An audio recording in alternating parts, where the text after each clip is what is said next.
لە سەرەتای ئەم بارودۆخەوە ئێمە وەک لیژناوەشکانی قایمقامەتی قەزای مەڵبەندی سلێمانی شەوانەوە ڕۆژانە کارەکانی خۆمانەکەین و وەکو عەرە بەڵێ علامەداری ساعە 24 ساعت ئێمە لە کارین بۆ ئەوەی کە چیمان پێکرێت بۆ پاراستنی تەندروستی هاوڵاتیان بیکەین و بڕیارەکانی خۆمان جێبەجێ بکەین و ئەو بڕیارانەی کەوتۆتە سەرشان و ئەستۆی لیژناوەشکانی قایمقامیەت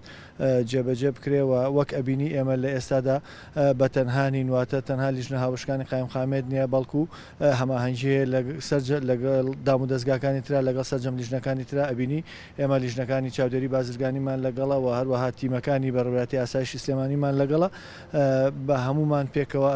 کارەکە تەواوەکەین و وێنەکە جوانترەکەین و ئەم هەوڵانەی ئێمە تەنها بۆ پاراستنی هاوڵاتیانەوە بۆ جێبەجێکردنی ئەو ڕێنمایانەیە کە بە شێوەیەکی خێرا پێویستە جێبەجێ بکرێ ڕۆژانە کاری تیمەکان هەر ئەمەیەوە شەوانەش هەموو شەوێک ئێمە بەردامی لە هەڵمەتەکانمان تاکو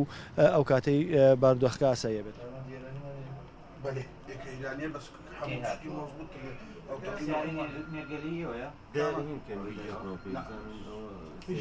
صاحب النرجلة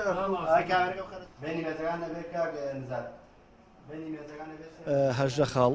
دانرا وەکو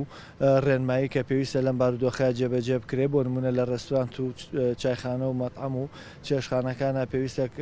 کەلوپەلی سەفەری بەکار بهێنرێ لە بری ئەو بابەتانی تر کە پێشتر بەکارەهێنرا کێشانی نێرگەلە لە کافترەکانە قەدەغە کراوە بۆ ماوەیەکی کاتینا دیار مەلەوانگەکان و هەروەها هۆڵی گەمسێنتەرەکان و هۆڵەکانی لەش جوانی ئەمانە بڕاری داخستنیان دراوە تاکو بارودۆخەکە هێم نەبێتەوە هێورە بێت و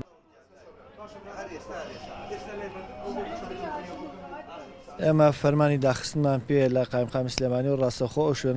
ئەو شوێنەی کە سەپێکی کردبێت لەبەر پاراستنی بەرژەوەندی گشتی و تەندروستی هاوڵاتیان فەرمانی داخستنمان پێ و ڕاستەخۆ داخرێت.